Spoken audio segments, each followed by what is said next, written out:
Welcome back, everybody, to another edition of the Fatboyz Dynasty podcast, presented by the FantasyHolics Podcast Network, live for those of you tuning in with us on the FantasyHolics YouTube channel. I'm Bo. That is Brant. Brant, last week we came in and did the running back ranking show. This week we're coming at everybody with the wide receiver rankings. And like we promised in last week's episode, there's some more disparity here at this position.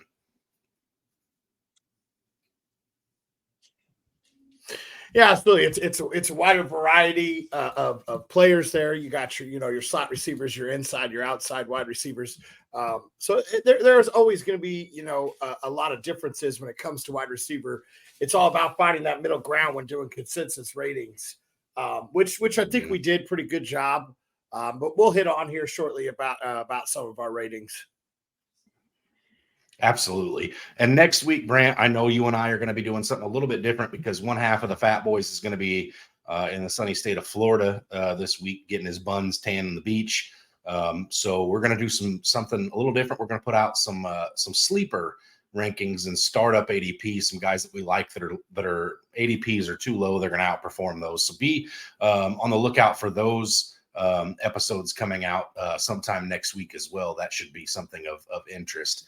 But without further ado, Brant, let's jump into these wide receivers. There's a lot to cover here. Let's get into this. Let's get our bibs on. Let's eat.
All right, Brant, I'm going to jump straight to this. I'm going to go ahead and get these rankings pulled up on the screen. For those of you that are live with us on the YouTube channel, you'll see those rankings before you now. For those of you listening on one of the other platforms, if you want to see the rankings Brant and I are talking about, you're going to want to visit FantasyHolics.com and go to the Dynasty rankings page. You can see all the rankings, who ranked them. I'm beefing for those of you that are looking at it. That's Walk It Out, or Brant is Walk It Out, rather. So last week, Brant, we put the rankings up for running back, and we kind of went through the top 32 running backs and just kind of talked about how we felt about each one of them individually. We're going to do something a little bit different today because as a team on the FantasyHolics, and you and I are involved in that, we ranked somewhere like 90 to 100 some wide receivers per person based on how we felt about certain rookies, and it would just be a long show of reading off names and numbers if we just went through and did that. So I think what we're going to start off Brant, is the top three players right here. On the consensus ranking, you can see CeeDee Lamb at 1, Justin Jefferson at 2, and Jamar Chase at 3. You and I, however, as the Fatboyz collab, have a different top 3, Brant. And you can see it right over there on the side of the rankings. We were in unanimous decision here. We both agreed CeeDee Lamb at 1. However, we had Justin Jefferson down at 3 and Jamar Chase at 2. Why personally did you have Justin Jefferson, who a lot of people would say in a dynasty startup should still be the wide receiver 1? Why do you have him down at 3, Brant? So many question marks surrounding that offense. You got Addison that just came in last year. You've got TJ Hawkinson. You got brand new quarterbacks in there. Yeah, we saw what Jefferson could do with Kirk Cousins. But he's got Sam Darnold and J.J. McCarthy. You have no idea what really is going to be coming out of there. And yeah, Jefferson's, a once-in-a-lifetime talent. And what's crazy is you do have 3 of those at the top as we have them. I think Jamar Chase's situation is a little more stable there. You know that Joe Burrow and Jamar Chase connection will be there. You know that CeeDee Lamb is probably the best route runner in the NFL right now. And that's why I have Lamb as number one. I think he is the best route runner. Yes, there's question marks at the quarterback position, but we know Dak for the foreseeable future is going to force feed him the ball because there's not a whole lot of other things there. And Jefferson, there's just so many question marks. So it does scare me. I could see this going a whole different way next year if some of these questions are answered. But right now, there's just so many question marks. I honestly struggle to even have him at number 3, but his talent's too good to let him slide any further than that. Okay. Yeah, I agree. So I'm going to play devil's advocate for you or against you here a little bit, Brand, if you'll allow me to do so. So you brought up the points about, the good weapons around Justin Jefferson and the mediocre quarter play or the unknown quarterback play. I won't say JJ is going to be mediocre in his rookie year, even though I do think he will be, because it's a dynasty league and it's about long term. What do you say to those people that are like, well, you lost your offensive coordinator in Cincinnati, who took over the head coaching job in Tennessee there, and Brian Callahan. You lost Tyler Boyd. T. Higgins is on a holdout. Defenses have nothing to focus on except for Jamar Chase. Could that not take him out of the rankings a little bit and push him down if defenses are just, putting a safety over top of him every play because they don't have to worry about the other side of the field? No, because with the addition of Burton there from the draft, I think there's still plenty there. Then you have help me out here, Chase Brown and Zach Moss in the backfield. I think there's still plenty there in order for Joe Burrow to feed it to. Burrow does a good job of spreading the ball out. We've watched 3 receivers over the course of 2 years with Joe Burrow be very fantasy relevant, even with, Tyler Boyd being a low-end wide receiver 3, but he still was, putting up numbers. I don't know if it matters who else lines up there. Burrow's going to find the open guy, and Chase is talented enough to get wide open or to get open. So I don't think it matters who else is there. And I absolutely, you and me talked about this, I absolutely love Burton, the guy that they added in the draft. Yeah, I think too, again, like I said, I'm playing devil's advocate with that last little bit there because I agree. Obviously, as you can see on the screen, my rankings are the same. I actually think there's an outside path for Jamar Chase to be the wide receiver 1 this year. A lot of people are fading that Cincinnati offense just a little bit in the weapons there because Burrow got banged up and then wasn't himself last year. And that took a hit. And listen, I think Jamar Chase is going to be hyper utilized in the red zone. They got a little bit better of a tight end. I believe Mike Gesicki's there this year, which, listen, I know how we feel about Mr. Gritty, the other Mr. Gritty, I guess. But I think there's a chance for Jamar Chase to be the wide receiver 1, Brant. So we're definitely copacetic here on these rankings.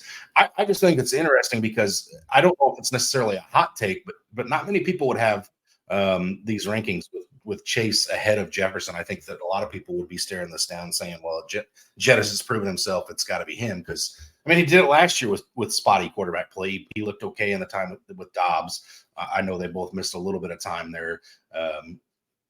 Or not Dobbs, but Cousins missed a little bit of time, and Jefferson missed some time without Cousins, so we didn't get to see him with, Jaron Hall and the other names. But listen, the top 3, you can't go wrong with any of these guys, so I think it's really just a matter of preference. But I thought it was worth noting that you and I did have it a little bit different.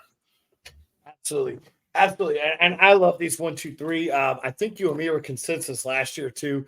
And really with these 1, 2, 3, you can almost flip-flop it either way. They are great cornerstone to start your dynasty startup with because you can't really go wrong with any of them. No, you really can't at all. So, all right, Brant, next we're going to move on to something that I thought was really interesting. There's some big discrepancies. So, again, it's a 5-man team on these rankings. You and I are obviously just a small fraction of it. Well, we're a large fraction of it. But as far as a percentage of it, we're just a little over 2/3 or a third, of the ranking team. So, what I thought was interesting is there's some big discrepancies between the rankers, some between just you and I, and then some between the rest. So I thought it was worth bringing up some of these and talking about them a little bit. So I'm going to start from the bottom, towards the bottom of the rankings here. Brent. At number 50, the FantasyHolics have Jameson Williams ranked in this spot. Now I'm going to read the numbers to you. We have him ranked 63rd, 54th, 31, 54 for me, and then you have him ranked at 41. So a 13 spot between you and I, but between our lowest and highest ranker, there's a 32 spot difference on Jameson Williams. So let's start. Obviously, I can't ask you to advocate why he should be at 31 because you don't have him there.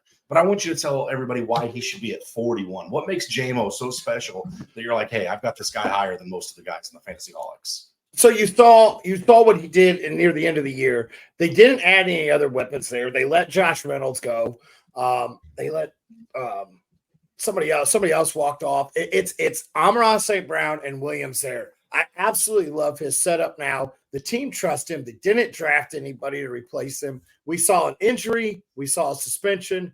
Now we get to see his junior year, his third year. I absolutely love this guy moving forward. He was a highly touted prospect coming out. I absolutely love the situation there. And I love everything that Detroit is building on both sides of the ball. I really love what they got going on there in Detroit.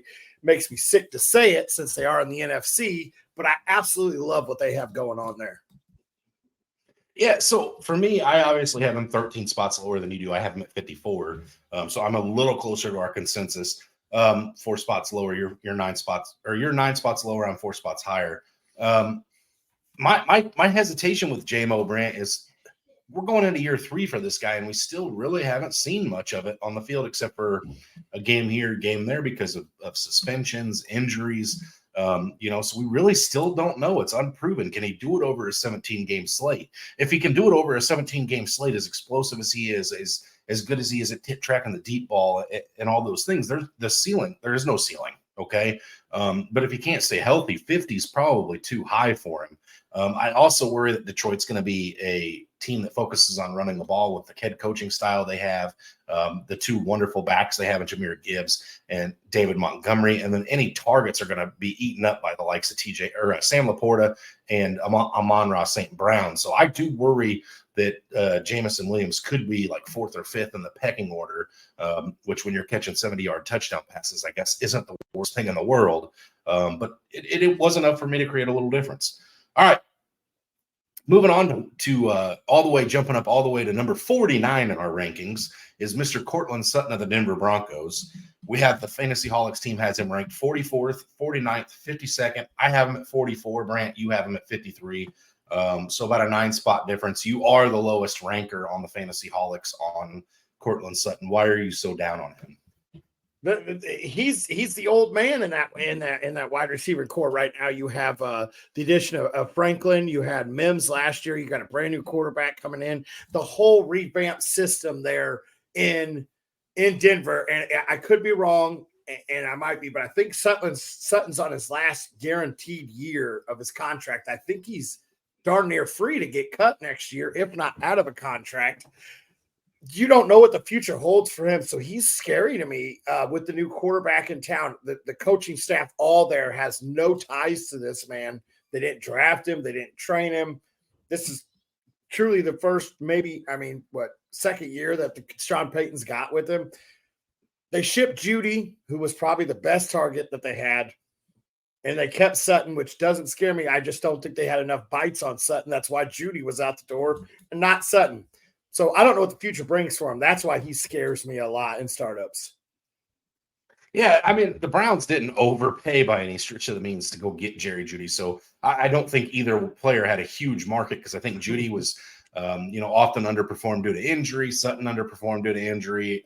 Quarterback play with Russell Wilson was atrocious at best. But, with Marvin Mims and Troy Franklin, you're not really, throwing out any names that have me shaking in my boots. And I was a Cortland Sutton truther for a few years, if you remember, right, Brant, which there was a lot of open seats on that bus. But I don't know as though I think Cortland Sutton's got a ceiling to go much higher than wide receiver 40-ish. But if you're talking about a guy who gets 7-8 touchdowns this year, 800 yards receiving, he's going to be in that ballpark. And I do think I don't think it's crazy to say I think he should lead the Denver wide receivers in targets this year. How good will those targets be from Bo Nix? I don't know. But let's not forget, not saying that this is the same caliber of athlete, but Sean Payton can disguise a lot. Look how good Michael Thomas was for all those years in New Orleans by just running simple slant routes.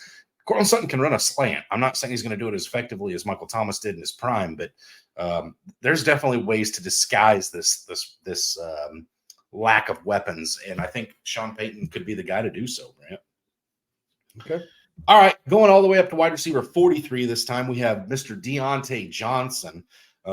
We have him ranked 35th, 47th, 53rd, 34th, and 45th. So I am the lowest ranker or the highest player on or highest fantasy holic on Deontay Johnson. You know my love for Mr. Deontay Johnson, but there is a 12-spot difference overall. You and I have an 11-spot difference between us. I'll let you go first. Why are you a little standoffish on Deontay Johnson this year? This year I'm not. The dynasty wise, I am. This year I absolutely love him. I think he's a great guy to steal late in your drafts this year. I think he can really help you win this year. I love this year. It's once again, he's the old man in the system there. They just added Leggett this year. They added help me out here. They added another. Yeah, they added him last year. They added Jonathan Brooks in the backfield. I almost did it again like I did at work today. They added Brooks in the backfield. This team's getting young, new coaching staff. I love that they traded for him. I love what he has this season. It's just what is the future for him? I'm not sure because he is the old guy in the room. Is he just there to be that veteran presence like we talk about? Stephon Diggs going to the Texans, being that veteran presence, Mixon being that veteran presence. Is he just there until the young guys take off, or is he there for the long haul? Well, sir, I don't know how to tell you this, but that's blatantly disrespectful to the actual old man in the room there, who is one of the best veteran wide receivers in the NFL. Adam Thielen is still on this roster in Carolina. They don't need Deontay Johnson to come in and coach up anybody. I think Deontay Johnson's there to ball out. They're saying, listen, we need to figure out what we've got in our quarterback, and the best way to do so is to give him some weapons right now. That's why they signed Deontay Johnson or traded for Deontay Johnson, excuse me. That's why they went out and drafted Xavier Leggett, traded into the first to do so. They are trying to put as much talent around Bryce Young as they can year one to see what they've got. I think this offense is going to be one of the run heaviest offenses in football, which I know doesn't like throw or pour gasoline on the fire that is Deontay Johnson. But I think he's going to be excel in play action. He's a good route runner. He's going to find soft space. And the difference between Deontay Johnson at this point in his career and Adam Thielen at his career at this point in Thielen's career is Deontay Johnson's going to get some yak. There's going to be some yards after catch for Deontay Johnson this year in Carolina, which Adam Thielen doesn't even know how to spell yak at this point. So I think there's going to be you could see a ceiling. I tried to not be too bullish with my rankings, Brant. I think you could see Deontay Johnson be a wide receiver, bona fide wide receiver 2 in fantasy leagues next year. And then moving on, I think he does so as well because I think he's still only like 27 years old. He's still got a few years of solid production left. Okay.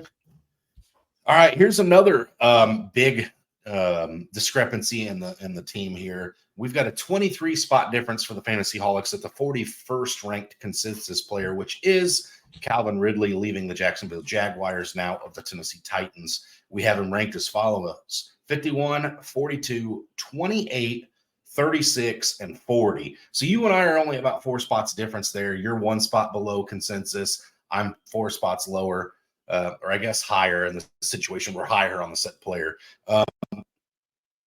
What makes Calvin Ridley not higher than where he is at the 40 spot, though, Brant? Like, why? We've got one ranker who says, hey, he's 28th overall. Why is he not that high consensusly in your mind? First off, we've always seen this team be run heavy. I know it's a new coaching staff, some new system. Hopkins, Burks, Ridley. You have 3 great wideouts with the young QB that's going to be looking for the best. And then don't forget, Chig is still there too to catch the ball. That's 4 great weapons. We'll say 4 good. I don't want to put Chig in great, but you got 3 good to great wide receivers. Wait a minute. Time out. We got to have a conversation here. You won't put Chig in great, but you're going to name Treylon Burks as a great receiver. Yes, you know my love for him. I've watched plenty of film. He's going to get it right. But I know your love. I'm shocked you're willing to put it out there in the face of the nation because a lot of people have got him as cut list. He's great wide receiver 3 on a team. Okay, yeah, he's not synonymous with the word great in my mind, unless a great disappointment for the fantasy community to this point. But outside of that, I digress. Go ahead and continue, Brant. But it's a young QB. He's going to spread the ball out. He's not going to. I know he's going to air raid that ball. you and me talked about, and I'll let you bring it up about his drop rate on deep balls. We know Will Levis's cannon of an arm. I just don't think that it's going to be enough to make all of these wideouts be great. And once again, what's the whole staff going to look like there? What's the new offense going to look like? What's Tennessee going to look like without Derrick Henry? It's almost a wait and see game with the Tennessee Titans this year. Mm-hmm. Yeah. So again, Calvin Ridley did have some issues with tracking the deep ball last year. You know, he had I want to say like the fourth worst catch rate of deep balls in football last year. He could not hang on to him. He had a case of the drops on those deep ones.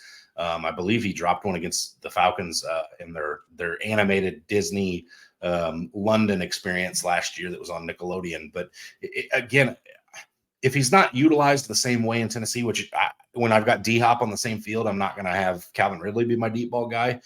So maybe if he's used as more of a gadget slot type of wide receiver, maybe you see his stock take rise again. We've seen Will Levis have a 4-touchdown game also against my Atlanta Falcons. But I don't know if that's something he can do consistently. And I'm going to leave Chig. I'm going to leave Treylon Burks out of this. I'm not sure Will Levis is good enough week in and week out to substantiate two pretty good veteran wide receivers in Ridley and D-Hop. And not to mention, still in my mind, one of the better pass catching backs in football is also in that backfield with Tony Pollard, who I imagine Tajay Spears is still, he's got a way to go to be in the top conversation for me when you still got Eckler and Kamara and Pollard hanging out in the NFL. When those guys start to ride off and form to dust like the Thanos snap, then we can have that conversation. But I do think, again, there's going to be fantasy relevant weeks. I just don't think it's going to be consistent enough for Ridley to be much higher than where he's at. Okay. Now, the next player, the sky is the limit, Brant. We talked about this guy at work as well today. You just didn't know he's going to be on the show tonight. At number 37, the FantasyHolics have Keon Coleman. There's an 18-spot discrepancy amongst the team here. First rookie we're going to talk about on the show today, Brant.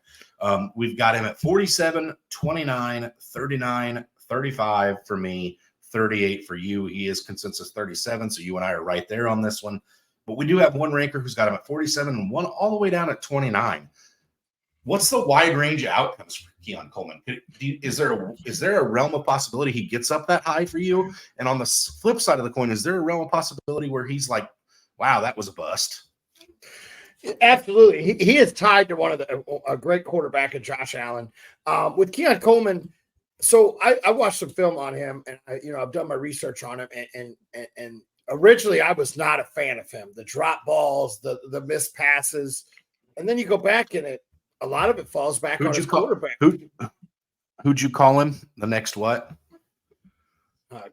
Quentin Johnston.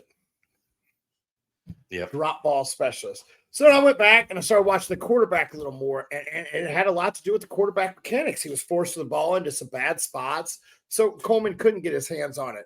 He's tied to Josh Allen. He's working out with Josh Allen. He's working out with CeeDee Lamb already. I absolutely love what he is doing to make himself. He's making his name known to everybody in the football community with his great TikToks and his great memes. Great. He's going to be fun to watch. His interviews are going to be great, and he could go from bust to complete top 20 wide receiver with who he is tied to. There's not a whole lot catching balls there. I absolutely love Coleman going forward. It all depends on how the chemistry and everything develops. Yeah, I did notice a trend in these dynasty rankings, and that was that almost every rookie wide receiver, with the exception of Marvin Harrison, and I believe even Neighbors, as you can see on the screen, there was some big discrepancies between the FantasyHolics teams. Some of us were very high on some of these guys. Some of us were not so much. So there's definitely a level of distaste for rookie wide receivers from a few of our rankers here. So we may have to bring that up on the page at some point, right? Because we got to put some respect on Keon's name. I'm going to go hard in the paint on this next one here because of my massive amount of love for this guy. But at number 34, we have Rashee Rice. Again, a 19-point discrepancy or 19-place discrepancy here, 49, 36, 38, 29. I am the lowest. You are, however, right there with me at 30. Rashee Rice, Brant, I'm going to give you a quick second to throw your sense out there, and then I'm going to pour a pocket full of change on it. Mine's real short and sweet. Number 1 target or number 2 target getter right now for Patrick Mahomes. End of story right there. Yeah, I actually think there's an outside chance, Brant, that Rashee Rice is the number 1 target for Patrick Mahomes this year. I saw something, and I wish I could remember. I was listening to a podcast myself recently, and they came out with this analogy that Travis Kelce, I believe it was the Dynasty War Room, actually, the one I was listening to this morning from the Player Profiler. They came out this morning and said that Travis Kelce is like your grandfather's Corvette. It looks great, but you don't drive it in all kinds of weather conditions. You keep that baby in the garage, you keep a cover on it, you keep great shape of it, and you only take it out and show it when it's really worth it. That analogy to me then means that, hey, maybe we're in fact gonna let Travis not get 10 plus targets a game, utilize him heavily around the red zone, or maybe in some of those games where it's like, hey, we're playing the Bills this week, or hey, we're playing the Bengals or the Ravens, and we want to put some points up. Maybe Travis Kelce won't be involved too much week 3 when the Atlanta Falcons travel to Kansas City and can get whooped. But I do think Rashee Rice showed us all year last year the what he is capable of. And Andy Reid is one of the smartest coaches in football. He's going to have this guy drawn up, plays for him, Xavier Worthy, Travis Kelce, Pacheco for that matter. And they have the best quarterback in the NFL. I'm not so sure in 5 years if we're not talking about Patrick Mahomes is one of the greatest to ever do it. I think it's probably a little rich to say that at this point, but some of the God-given talent he has and some of the things he does with the football make it to where you almost want to say it now, Brant. But I do think if Rashee Rice avoids suspension, especially this year, you're talking about a top 20 wide receiver finish. But here's the thing, Brant, in Dynasty, you and I just traded for him in a league. You're not just drafting for this year. You're not just rostering players for this year. And it's not really my job to worry about your I don't have to have my morals involved in a fantasy lineup. I don't have to care if you're a good person or a good human being for fantasy, as long as you put up points, because at the end of the day, I don't have to tell people, hey, I'm rostering Ray Rice because I agree with what he believes in, right? That's nobody's doing that. So I do think there are a lot of people are scared of Rashee Rice this year because of the pending suspension. But if we just look at what Alvin Kamara did a couple years ago after the Pro Bowl in Vegas, and we use that as like a principle, like line in the sand to judge when this is going to happen for her, it's going to be a while before Rashee Rice faces any kind of punishment. So I will go ahead and take advantage of him and continue to roster him. And if other people want to trade him to me cheaply, I will be on the receiving end of that with no problem. And again, I'm sorry for the passionate long rant, but my love for Rashee Rice. Absolutely. All right, we're going to move up and talk about a player you put on the trade block last night in one of our leagues. At number 33, we've got Jalen Reed of the Green Bay Packers. 13 spot difference here on Jalen. We've got 31, 30, 25. I am the lowest ranker on him at 38, and then you have him pretty closely with me at 35. So how does Jaden Reed get to 25 in your mind? Is there a way for him to get that high, or probably not for you? I don't know. I'm not sure who the number 1 target is. I think he could be one of the most talented guys on the roster. We've seen him have breakouts. We've seen Watson have breakouts. We've talked about another name today in Wicks. And then you got the 2 tight ends there. There in Green Bay. You just have Jordan Love who spreads that ball out, and I absolutely love it. I think there are some weeks that he could finish as wide receiver 25. There might be a year or two that he could finish that high, but it's going to be extremely hard for him to consistently stay like that with the different weapons that are there in Green Bay. So I just don't trust it. And I think he is very talented. It could be the most talented wide receiver on that team, but still you got to wait till time will tell with it, because Watson's banged up, and then I think Reed missed some time. I think Wicks missed some time. So it was tough there in the and then Dobbs missed some time. Romeo did too. So time will tell with this. I think the ball gets spread out too much there in Green Bay in order to have one dominant receiver. They don't have I'm completely drawing a blank here. Guy that just went to Vegas. Why am I drawing a complete blank? Devontae Adams. Thank you. They don't have an Adams there anymore, so You can't remember Devontae Adams' name, but you just called Treylon Burks great. We might have to have a side conversation at some point here. Here's zero my thing. shares of Adams anywhere. Well, you can't remember his name, so I don't blame you. I think I tend to agree with you on the Reed thing, but here's the thing. I do think if you're talking about which wide receiver, if I had to go put money down on which Green Bay wide receiver is going to finish the season with the most fantasy points, I think you have to go Christian Watson because you can get so many in one game, which we've seen in the past. He's not going to stay healthy. He's not going to play 17 games. We know that. Although it did come out, which I was intrigued by this, apparently somehow in some way the training he had been doing, his right leg was 20% more dense and muscle than his left leg, which medically they found out, they were able to do studies that found out why he was tearing hamstrings. And so he's got it down to like 4% difference this year. So he's saying it's the best he's ever felt. So maybe we do see a healthy Christian Watson. Maybe it's Christian Watson season. However, again, I think you're right. I think each one of these wide receivers has their strengths. Christian Watson is a get the ball in his hands, let him do his thing, yak guy. He's going to explode for points. Dontavian Wicks, we talked about today. He's one of the best against man coverage. Jalen Reed's getting open anywhere and everywhere. He's just not going to do a whole lot after he catches the ball. He doesn't have breakaway speed, but he's very consistent. Him and Romeo Doubs have a very similar game in my mind. Doubs just had a little bit more issues with drops at this point. And then you got to talk about their talented tight end room with Kraft and Musgrave as well. There's really not a weakness anywhere in that pass catching game. There's just also nobody that separates. And so I think you're right on the analogy of there's going to be a lot of spreading the ball out here. I think it's going to be really hard to pinpoint which Green Bay wide receiver you want to roll with.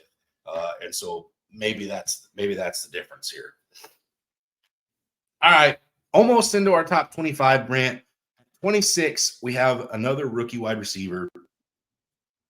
We have Brian Thomas of the Jacksonville Jaguars, 15-point discrepancy, and you are the lowest on him. So I'm going to let you defend why he shouldn't be at 26. But we have one ranker at 26, one at 16, another at 26. I have him at 27. You have him at 31, Brant. Why should he not be inside the top 30? Well, when I made these rankings, and I will go back and adjust fire here, I had not done a whole lot of film watch and research. He was buried behind how good Neighbors was of a generational talent. So I think this is going to be a guy that I will consider moving up in my ranks. I had him this low because I didn't really know where he fit in that offense. With Christian Kirk was great without Ridley 2 years ago. Now they're without Ridley. Christian Kirk's back up front. And then you got ETN coming out of the backfield. You had Evan Ingram, just so many targets and not a whole lot of vacated targets for him. So I wasn't sure really where he would fit with this team. So it made me a little nervous with him. But like I said, I went back and I started watching a little more on him. This is a guy that's going to probably creep up my rankings as the offseason goes on. But I just wasn't completely sold on him. And I'm still not completely sold on him yet. So I just don't know if he's the most talented guy there in Jacksonville. I'm gonna read off one stat from his college career last year, Brant, and I want you to tell me just based on this one number if this is something that you think you can get him into your top 30 with. Now, with this being said, I know you just brought up Neighbors and how Brian Thomas was never going to be the alpha with Malik Neighbors at LSU. 17 touchdowns last season for Brian Thomas, Brant. 17 in the SEC. That's some damn good cornerback play. Does that give you any kind of he was playing with a pro caliber quarterback, but he's going to be playing with a pro caliber quarterback now in Trevor Lawrence as well. Doug Peterson runs a fairly decent scheming offense. And look at the Zay Jones stuff from a few years ago. Zay Jones was fantasy relevant with Trevor Lawrence opposite of Christian Kirk. Can you see a way for him to get into the top 30 if that touchdown equity is even half of what it was in college? That touchdown equity is there in Jacksonville. Absolutely. He'll be creeping up my boards pretty fast. I guess not creeping. He'll be flying up my boards pretty fast. But Evan Ingram is still there in town, and and that goal line carries for ETN. And then you also have Tank, he's not good at. So, right. But they still want to feed him the ball, and I'm not sure why anymore. But if that equity's there, then absolutely he'll be going up my rankings. Okay. Moving into our top 20 at this point, Brent, we're going to go straight to 16, which you can see this one on the board. Michael Pittman. This is a 10 spot difference. So as we get up, it's not as crazy. 13 spot difference is what I can't read my own writing. 7, 20, 18. I have him at 15. You have him at 17, Brant. I have a hard time believing that Michael Pittman could get into the top 10. There's just too many good names in front of him. I don't trust Anthony Richardson yet as a passing quarterback. Fun fact, Anthony Richardson has never finished a game he started in the National Football League at this point, which is odd. But if he doesn't finish games, I know Garner Minshew was good. And Pittman just doesn't have anything that he's just so good at that's going to separate him from anybody else. They go out and draft A.D. Mitchell this year. They have Alec Pierce on the roster. What was the wide receiver? I'm drawing a blank now. I hope you're there to help me out. In town last year that also took away targets. Was a rookie last year. Jelani Woods should take a step forward as a tight end. You've got Jonathan Taylor back and healthy. Josh Downs. There we go. It came to my own brain. I think Pittman is a very, very, very good wide receiver too. Almost top end wide receiver too. I just don't see him being, he's not a yak guy. He's not a Deebo Samuel. He's not going to put up like a Deebo Samuel, like highlight reel type of a season. He's not going to come down with 15 touchdown catches. So it's just one of those guys. He catches the ball when he needs to. He moves the chains, and he's going to have some games where he has 8 receptions for 110 yards and a touchdown. And those weeks are going to be really great. But there's also going to be some weeks where he has 8 receptions for 48 yards and 0 scores. And it's not as good. It's still good, but it's not winning you weeks. I just personally, Brant, and I'll give you a chance to maybe argue with me here. I don't see a way for him to be a top 10 wide receiver. We have no idea where the chemistry is going to be with Anthony Richardson. As far as we know, A.D. Mitchell could be the next big name there in Indy. Downs could be. Jelani Woods could be. You could just feed the ball to Jonathan Taylor. I don't trust that receiving core right now. I don't see him getting up into the top 10. Even if he does become the number 1 there, I still don't see a way of him getting into the top 10. I settle comfortably with him in the wide receiver 2 range. Okay. All right. The last one for our big discrepancies here is wide receiver 10 in our consensus ranking. 9 in our consensus ranking, which I think you can see on the screen there, Brant, is Mr. Tyreek Hill. Tyreek Hill, we've got at 10, 5, 13, 10. 10 and 9. So we have another 8-spot discrepancy here in the top 10, which is kind of unique to be that far off. Tyreek Hill was the wide receiver, 1 or 2 last season, Brant? And the season before that, he was right there as well. I know these are dynasty rankings. Why is he not all across the board a top 7 or 8 wide receiver at worst? He's talked about moving off into the sunset and retiring from the game in a year or 2. He's talked about breaking, once he reaches his goal, the 2,000-yard goal, and I think he said another Super Bowl, he's done. So if he does that this year, he could possibly be done next year. There's so many question marks surrounding him. I do believe this year he finishes inside the top 5. I think he's the top 5 for wide receiver still, but there's too many question marks about his future and staying there. There's also question marks behind the quarterback there. I know Tua was good last year at times, but we saw him flake it sometimes too. At Waddle, he's going to receive more double coverages, I think, this year than he ever has, because they're going to, if Miami's going to win, they're going to have to let Waddle do it. Like they can't just rely on Hill doing it all. And I think defenses are going to start making them rely on Waddle more. I think Tyreek has another good year, but how many more does he actually have? Does he even play more than 1 more? Yeah, I think those are all relevant questions. And you brought it up. Tua's got injury concerns too. If Tua goes down, I think that does hinder a little bit. And Jalen Waddle's fairly competent as well. You've got running backs that can get a carry inside of their own 20 and take it 80 yards and end a drive really quick. too, which takes possessions and potential targets away from these guys. So, and again, like you alluded to, his age, he's the only wide receiver north of 30 that's in our top 15, I believe. So, our top 20 as I'm looking at it. So, it's a hard spot because he is uber talented, but we don't know how long he's going to be on the field. All right. Last but not least here, I want to talk about a couple rookies that, as you can see on our board, made the top 20 for us as a team here. You've got Rome Odunze at 20, Malik Neighbors at 12, and then, of course, Marvin Harrison Jr. at 5. All right, we're going to keep this really brief, Brent. We've got about a 40-minute episode in here. We're going to get out of here in just a second. I'm going to ask you just quick, because I know you and I, where we both stand on Rome. We think Rome's going to be really good. He's really talented, but it's not going to be a this year situation for Rome. And then I think obviously we both know where Harrison's at. Harrison's got to be a top 10 pick. He was taken in the fourth, not a top 10 pick, a top 10 wide receiver. Excuse me. He was taken in the first round, 4th overall by the Arizona Cardinals. We like the quarterback situation. I want to talk about Malik Neighbors and some of these players we have around him. So at 10, Chris Olave. Do you want Chris Olave or do you want Malik Neighbors? I want Olave.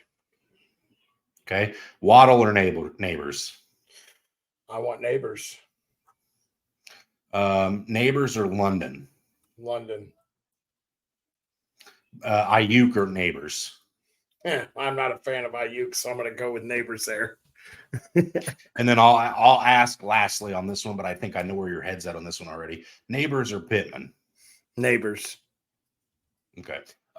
If Neighbors had somebody under center not named Daniel Jones, is it fair to say that this guy is sitting right behind he's probably up? I thought so, like top 5, top 6, somewhere in that neighborhood. You're talking him around Puka, and actually I'm the lowest up Puka, so you're talking with him around Garrett Wilson, AJ Brown type. Well, okay, that's fair. I just think the player's talented. We know that he's going to have a good year, but he's going to have a good career. I mean, we just don't know what his year is going to be because of Daniel Jones. His year is how many targets does Daniel Jones force into his body? That's what his year is going to depend on, because we know they're not winning any games. So it all depends on how many times can he throw the ball to Neighbors. Hey, that's fair. So again, if you want to check out those rankings, FantasyHolics.com. You've got the quarterbacks, wide receivers, running backs, tight ends up there. You can go check those out at any given time. They're on that page. Go give it a link or go check it out. Again, pay attention next week for some special episodes. You're going to have Bran on here doing his thing by himself, solo without the other half of the Fatboyz. If I can figure out how to work it all. Right. You're going to have me on here at some point with my own sleepers, just a couple, short segments to get you through while one half of the Fatboyz is on vacation next week. I think that pretty well does it for this week's wide receivers. Thanks for tuning in with us, guys. Look forward to having you back again. One last thing before we part out of here. If you are interested in being in that league with with us and the rest of the FantasyHolics, make sure you interact on the page, get yourself a chance for an invite. That does it for this Fat Boy. Absolutely. Thanks for joining in today. Love going over the wide receivers. Always fun. That is normally the staple of your Dynasty roster nowadays. But as always, stay hungry. And stay fat, my friends.